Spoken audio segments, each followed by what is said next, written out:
Shalom, Haverim. Bom, hoje eu não acredito que eu vá falar só 5 minutos, tá ok? Porque hoje nós vamos ter a conclusão dessa parte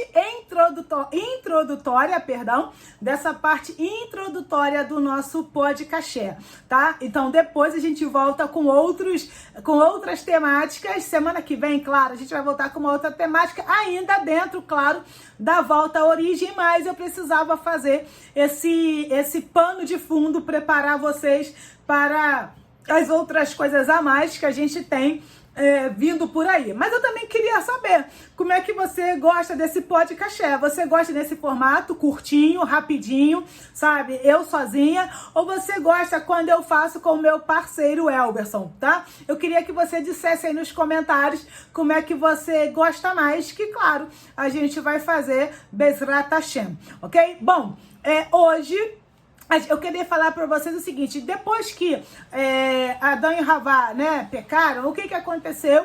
O Eterno amaldiçoou a Nahashi, que é a serpente, amaldiçoou Havá, amaldiçoou, não sei se eu posso usar essa expressão, tá? E também fez o mesmo com Adão. E, consequentemente, com a própria terra, tá? Ele falou, olha, maldita é a terra por causa de você. Então a terra acabou tendo uma maldição. E é por isto, ok? É por isto que a gente está vendo o mundo, vou falar do mundo como está agora. Por quê? Porque, gente, nós estamos no paraíso. Aonde você está, esse lugar que você está é o paraíso. Você não está no Gan Eden, ok? Até porque ninguém está no Gan Eden, mas você está no paraíso. Radassa, você pirou? Como é que eu estou no paraíso e está esse caos? Por que está esse caos? Porque quando nós pecamos, o que aconteceu? O Eterno disse que a terra produziria o quê? Espinhos e cardos. E, de novo, quem consegue andar sobre os espinhos, sem...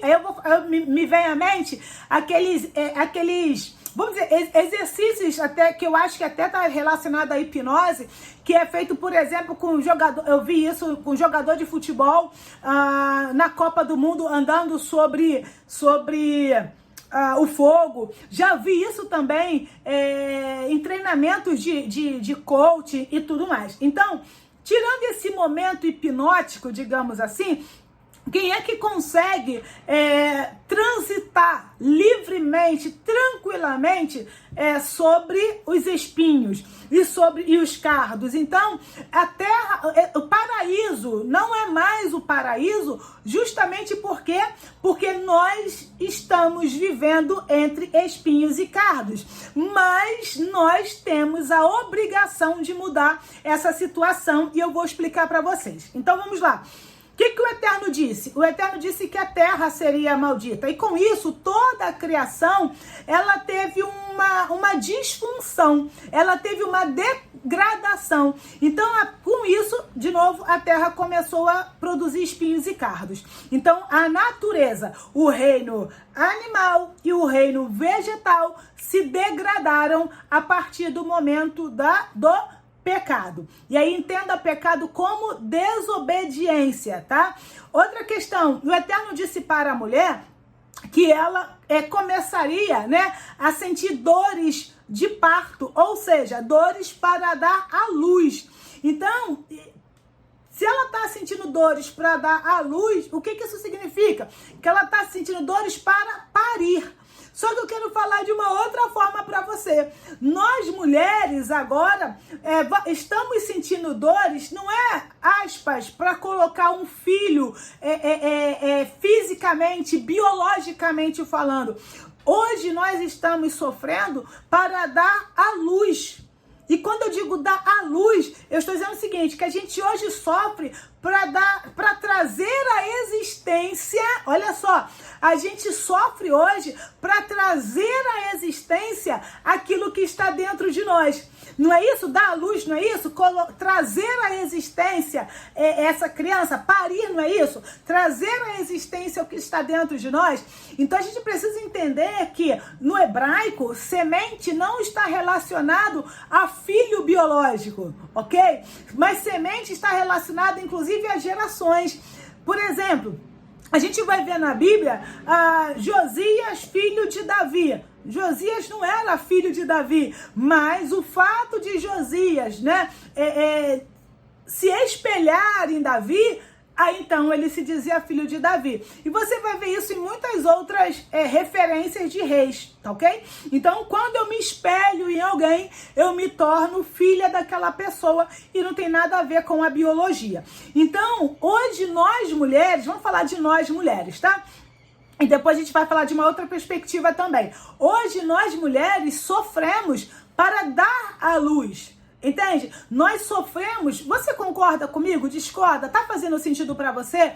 Nós sofremos muito para trazer à existência aquilo que nós estamos gerando. Então, essas são as dores de parto. Por exemplo, a gente vai ver lá em Mateus falando que Raquel chorando para dar à luz. Gente, Raquel morreu lá em Gênesis, lá em Mateus falando sobre isso. Então, é nesse sentido, tá?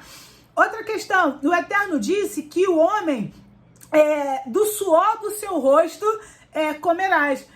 A gente precisa entender, gente, que eu sinceramente acredito que Adão, por ter que lavrar a terra antes do pecado, eu sinceramente que ele suou, sabe? O sol faz a gente suar. Quando o Eterno diz que vai suar, não é porque vai trabalhar a mais, é porque vai ser mais difícil, vai ter que empreender mais força. Essa é a expressão. Quando que a gente sua? Quando a gente empreende mais força. E força aqui não estou falando de muque, não. Eu estou falando de você empreender mais energia. Você literalmente gastar mais energia para conseguir as coisas. Então, agora o homem, depois do pecado, ele tem que desprender mais energia para conseguir as coisas. E aí, veja bem, a terra, ela também foi amaldiçoada, ok? E como eu já disse anteriormente, nós fomos feitos da onde? Nós fomos feitos da terra. Então, por isso que às vezes em nós também surgem esses espinhos e cardos. Então, o que acontece se você ficar uma semana sem limpar sua casa, sem lavar roupa, sem lavar louça, sem lavar o carro, uma semana? O que acontece se você ficar um mês? E o que acontece se você ficar 1624 anos? Por que 1624 anos, Radassa? Vou dizer por quê. Porque a partir do 4º século, começou a surgir um sofisma de que nós moraríamos no céu. E esse pensamento nunca foi original, tá? Nunca foi um pensamento judaico, nunca foi um pensamento bíblico. Tanto é que eu já falei aqui e vou repetir, o salmista diz que os céus são do Senhor e a terra ele deu aos homens. Ele deu. O que aconteceu? Qual é o pensamento judaico? O pensamento judaico é do Tikkun Olam, que nós estamos aqui para restaurar, consertar, melhorar, né? Melhorar não é a expressão correta, mas estamos aqui para aperfeiçoar aquilo que o Eterno criou. Uai, mas o Eterno não cria o que já é perfeito? Mas lembre-se, pessoal, não estou dizendo que o Eterno fez algo imperfeito. Eu estou dizendo que nós somos parceiros dele. Ele nos chamou para ser parceiros dele. E a ideia, né, como servos, é o quê? Manter. Eu até falei com um colaborador meu essa semana o seguinte: olha, você torna o meu trabalho melhor. Eu estou me diminuindo? Claro que não, muito pelo contrário, eu estou feliz da vida por essa contratação. E é exatamente isso que o Eterno está dizendo: você é meu servo para tornar o meu trabalho melhor. E isso não significa que eu não fiz um bom trabalho, né? Hasbe Shalom. Então, por que eu estou falando de 1624 anos? Porque a partir do 4º século, quando...